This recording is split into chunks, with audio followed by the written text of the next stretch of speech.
जय हिंद साथियों, आप सभी का स्वागत है स्टडी जी पे। CUT, BHUBIT और DUBIT का एग्ज़ाम जल्दी ही होने वाला है और ये प्रैक्टिस सेट आप सभी के लिए है। इस प्रैक्टिस सेट को ज्वाइन कीजिए और अपनी तैयारी परखिए कि आपकी तैयारी कितनी जारी है। आइए पहले क्वेश्चन की तरफ बढ़ते हैं। पहले क्वेश्चन ये है कि निम्नलिखित में से कौन सा शहर भूमध्य रेखा के निकटतम है। ऑप्शन आपके पास है। इस प्रश्न का सही उत्तर हो जाएगा, आप लोग कमेंट कीजिएगा। सही उत्तर होगा option number D, Singapore. Singapore जो है वे भूमध्य शहर के निकटतम है। अगला क्वेश्चन है कि वह कौन सा देश है जो क्षेत्रफल में सबसे छोटा है। ऑप्शन है वेटिकन सिटी, पलाऊ, मोनाको या सैन मेरिनो। वेटिकन सिटी सबसे छोटा देश है कि इटली में स्थित है। यदि आपसे पूछा जाए सबसे छोटा देश क्षेत्रफल में कौन सा है तो वेटिकन सिटी लगाइएगा। अगला क्वेश्चन पे बढ़ते हैं। म्यांमार का पुराना नाम क्या है। माली, बाली, वर्मा या भूटान। सही उत्तर होगा ऑप्शन नंबर सी हो जाएगा। म्यांमार का पुराना नाम वर्मा है, जिसकी स्थापना हुई थी, जिसका नाम बदला गया था 1989 में। सीढ़ीदार खेती निम्नलिखित में से किन क्षेत्रों में की जाती है। मोस्ट इंपॉर्टेंट क्वेश्चन है, नोट कर लीजिएगा। पहाड़ी ढलानों पर, समतल मैदानी भागों में, हिम नदी पर्वत शिखर पर या तटवर्ती भूमि पर। यहाँ सीढ़ीदार खेती बारे में पूछा जा रहा है। सही उत्तर हो जाएगा ऑप्शन नंबर ए, पहाड़ी ढलानों पे ये सीढ़ीदार खेती का प्रयोग किया जाता है। अगला क्वेश्चन है कि 5वां नंबर क्वेश्चन ये है कि राष्ट्रकूट वंश की स्थापना किसने की। किसने प्रथम, दंती, दुर्ग, इंद्र द्वितीय या इनमें से कोई नहीं। मोस्ट इंपॉर्टेंट क्वेश्चन है। सही उत्तर होगा ऑप्शन नंबर बी, राष्ट्रकूट की स्थापना दंती दुर्ग ने किया था। अगला क्वेश्चन है कि सेन वंश की स्थापना किसने की है। बल्लाल सेन, हेमंत सेन, विजय सेन या सूरसेन ने। तो सेन वंश का स्थापना जो किया था वे हेमंत सेन ने किया था।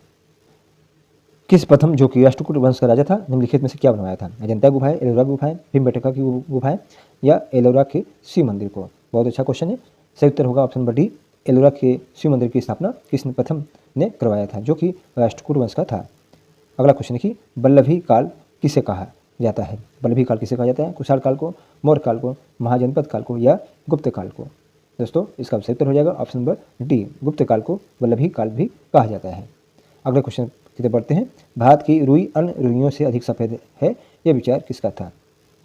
अलेक्जेंडर का, हेरोडोटस का, मेगास्थनीज का या अशोक का। ये कथन है, किसका कथन कहा गया है।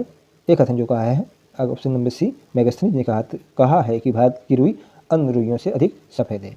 आगे बढ़ते हैं क्वेश्चन नंबर 10 की तरफ। अंतिम मौर्य सम्राट कौन था। बहुत अच्छा क्वेश्चन है।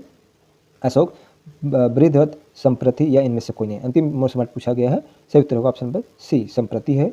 आगे बढ़ते हैं। वायुमंडल को गर्म रखने के लिए कौन सी गैस सहायक होती है। ऑप्शन आपके पास है कार्बन डाइऑक्साइड, ऑक्सीजन, जलवाष्प, आर्गन या उपयुक्त में से कोई नहीं या एक से अधिक। तो ऑप्शन नंबर ई, एक से अधिक। कार्बन डाइऑक्साइड, ऑक्सीजन, जलवाष्प, आर्गन ये सभी गैसें वायुमंडल को गर्म रखने में सहायता करती हैं। तो ऑप्शन नंबर ई, एक से अधिक हो जाएगा। अगला क्वेश्चन है कि वायुमंडल मुख्यतः गर्म होता है सूर्य की सीधी किरणों से, पृथ्वी से विकिरण द्वारा, पृथ्वी के कोर में उपस्थित लावा की गर्मी से या ज्वालामुखी की उद्गार की वजह से। तो वायुमंडल मुख्यतः जो गर्म होता है वे पृथ्वी से विकिरण द्वारा होता है। क्वेश्चन 13 ये है कि निम्नलिखित में से कौन सी गैस ग्रीन हाउस के लिए उत्तरदायी है। कार्बन डाइऑक्साइड, मीथेन, जलवाष्प, आर्गन या उपयुक्त में से कोई नहीं या एक से अधिक। इसका सही उत्तर लगाइएगा ऑप्शन नंबर ई, इनमें से कोई नहीं या इनमें से एक से अधिक। आगे बढ़ते हैं हम लोग क्वेश्चन 14 की तरफ बढ़ रहे हैं। सूर्य से क्वेश्चन 14 ये है कि सूर्य से आने वाली पैराबैंगनी किरणों से कौन सी गैस हमारी रक्षा करता है। कार्बन डाइऑक्साइड, मीथेन, ओजोन या आर्गन। सही उत्तर होगा ऑप्शन नंबर सी, नोट कीजिएगा। ओजोन जो है वे सूर्य से आने वाली पैराबैंगनी किरणों से हमारी रक्षा करती है। अगला मोस्ट इंपॉर्टेंट क्वेश्चन ये है कि निम्नलिखित में कौन सी वायुमंडल विभिन्न परतों का सही क्रम बताना है। आपको ऑप्शन आपके पास से क्रम बताना है, सही से क्रम बताना है। इसका सही उत्तर होगा ऑप्शन नंबर ए, क्षोभ मंडल पहला होता है, फिर उसके बाद समताप मंडल होता है, फिर ओजोन मंडल होता है, फिर आयन मंडल होता है, इसके बाद बहिमंडल होता है। तो आपका ऑप्शन नंबर ए सही हो जाता है। क्वेश्चन 16 ये है कि वायुमंडल की सबसे निचली परत कौन सी है, पूछा गया है। निचली परत कौन सी है। आयन मंडल, क्षोभ मंडल, समताप मंडल या ओजोन मंडल। सबसे निचली परत जो पाई जाती है ऑप्शन नंबर बी, क्षोभ मंडल होती है। क्षोभ मंडल के बाद समताप मंडल पाया जाता है। क्षोभ मंडल और समताप मंडल के जो बीच की सीमा होती है उसे क्षोभ सीमा कहा जाता है। समताप मंडल में तब तापमान जो होता है वो समान होता है, इसलिए इस मंडल में, समताप मंडल में जो वायुयान होते हैं उनको उड़ाने के लिए ये आदर्श स्थान है। क्षोभ मंडल को परिवर्तन मंडल भी कहा जाता है। इसी में मौसम संबंधी घटनाएं घटित होती हैं। और ओजोन मंडल तो जानते ही हैं, ये सूर्य की हानिकारक पराबैंगनी किरणों से पृथ्वी की रक्षा करती है। अगला क्वेश्चन है ये कि गोबी मरुस्थल किस देश में स्थित है? ऑस्ट्रेलिया में, भारत में, मंगोलिया में, अफ्रीका में या पश्चिम अफ्रीका में? सही उत्तर है ऑप्शन मंगोलिया में पाया जाता है। और भारत में कौन सा मरुस्थल पाया जाता है? भारत में थार मरुस्थल पाया जाता है।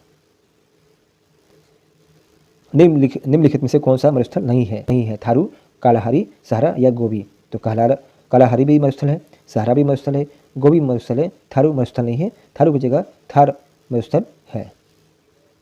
अगला क्वेश्चन पढ़ते हैं। पूछा गया है कि नुबियन मरुभूमि कहाँ स्थित है?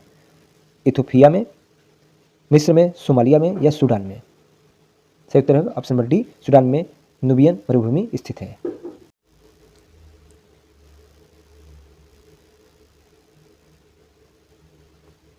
सीयूटी बीएड में आपसे इकोनॉमिक्स से भी संबंधित क्वेश्चन पूछे जाते हैं। तो आइए उससे रिलेटेड क्वेश्चन देख लेते हैं। रिजर्व बैंक की स्थापना कब हुई? आरबीआई की स्थापना कब हुई? 1935, 1940, 1950 या 1923 में? सही उत्तर पर जाइएगा 1935 में। नोट कर लीजिएगा। रिजर्व बैंक साख सृजन का कार्य करता है, मुद्रा निगमन का भी कार्य करता है। यह है कि क्रय शक्ति समता सिद्धांत किसने प्रतिपादन किया था? हेबलर ने, जे मेड ने, जे.एस. मिल और गुस्ताव कैसिल? सही उत्तर पर जाइए ऑप्शन नंबर डी, गुस्ताव कैसिल ने क्रय शक्ति समता सिद्धांत का प्रतिपादन किया था। विश्व व्यापार संगठन की स्थापना कब हुई? 1997, 1998, 1995 या 2000 में? विश्व व्यापार संगठन की स्थापना हुई थी ऑप्शन नंबर सी, नोट कीजिएगा 1995 में इसकी स्थापना हुई थी। 1 जनवरी 1995 में इसकी स्थापना हुई थी। भारतीय रुपये का अवमूल्यन किया गया था, किस साल किया गया था? भारतीय रुपये का जो अवमूल्यन है वे 3 बार किया जा चुका है, 71 में, 2001 में, 1997 में या 1991 में? सही उत्तर होगा ऑप्शन नंबर डी हो जाएगा। 1991 में भारतीय रुपये का अवमूल्यन किया गया था। तो पहली बार 1949 में, दूसरी बार 1966 में और तीसरी बार 1991 में भारतीय रुपये का अवमूल्यन किया गया था। भारत में राष्ट्रीय आय की गणना की जाती है किस प्रकार से, किसके द्वारा की जाती है? वित्त आयोग द्वारा, केंद्रीय सांख्यिकी संगठन जिसे CSO भी कहा जाता है, या योजना आयोग द्वारा, या वित्त मंत्रालय द्वारा? योजना आयोग का नाम बदल के अब नीति आयोग कर दिया गया है, तो यहाँ नीति आयोग नोट कर लीजिएगा। तो भारत की राष्ट्रीय आय की गणना जो किया जाता है वे option number C, option number B हो जाएगा, केंद्रीय सांख्यिकी संगठन द्वारा किया जाता है।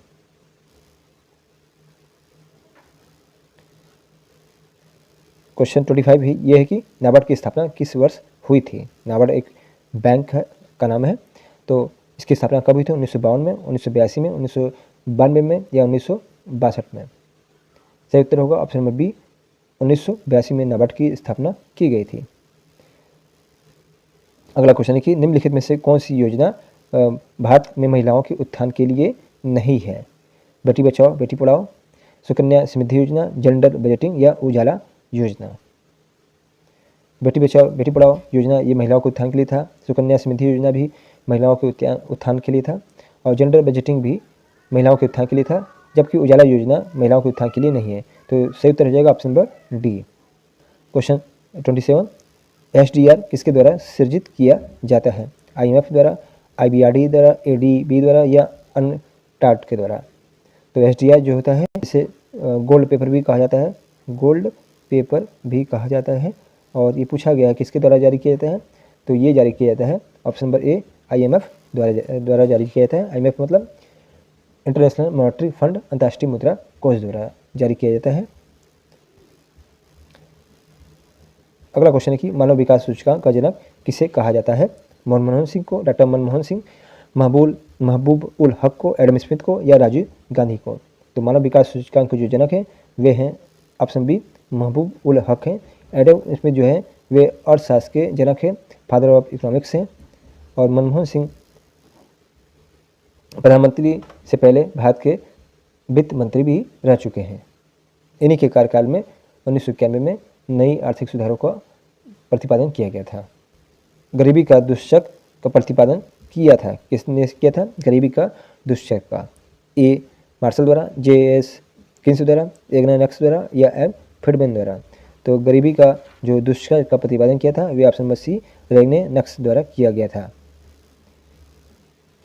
अगला क्वेश्चन है कि निम्नलिखित में से कौन सा मॉडल नाइफ एज समस्या है? इसको हिंदी में कहा जाए तो इसको कहेंगे चाकू धार की समस्या। यदि हिंदी में पूछा गया तो ये इस तरह से लिखा गया कि चाकू धार की समस्या का प्रतिपादन किसने किया था? कॉल्डर ने, हेडॉर ने, सोलो ने या स्वान ने। तो चाकू धार की समस्या या नाइफ एज की समस्या का प्रतिपादन किया था ऑप्शन नंबर बी हेडॉर ने किया था। निधनता के दुष्चक्र की अवधारणा किससे संबंधित है? किंडलबर्गर द्वारा, पीटर रेगने नक्स या गुन्नार मिडल। तो निधनता के दुष्चक्र का प्रतिपादन रेगने नक्स ने किया था। अगला क्वेश्चन है, इनका एक बहुत कथन है कि एक देश गरीब है क्योंकि वह गरीब है। ये महत्वपूर्ण कथन है, रेगने नक्स ने दिया था। कि वैल्यू एंड कैपिटल पुस्तक किसने लिखी? फिलिप्स ने, जे आर हिक्स ने, जे के मेहता या किस ने। सही उत्तर पर चलेंगे option number B J R Hicks ने वैल्यू एंड कैपिटल पुस्तक लिखा। जे आर हिक्स ने। अगला क्वेश्चन है कि संतुलित विकास का क्या मतलब होता है, क्या अर्थ होता है? ऑप्शन आपके पास है, सही उत्तर नोट कीजिएगा। सभी क्षेत्रों को आवंटित साधनों में समान समृद्धि को ही संतुलित विकास कहा जाता है। अगर यहाँ पे सभी क्षेत्रों का आवंटन साधनों में समान की जगह असमान वृद्धि लिखा रहता है तो उसे कहते हैं असंतुलित विकास। यहाँ संतुलित की बात हुआ तो संतुलित में समान वृद्धि होती है और असंतुलित विकास में असमान वृद्धि होती है।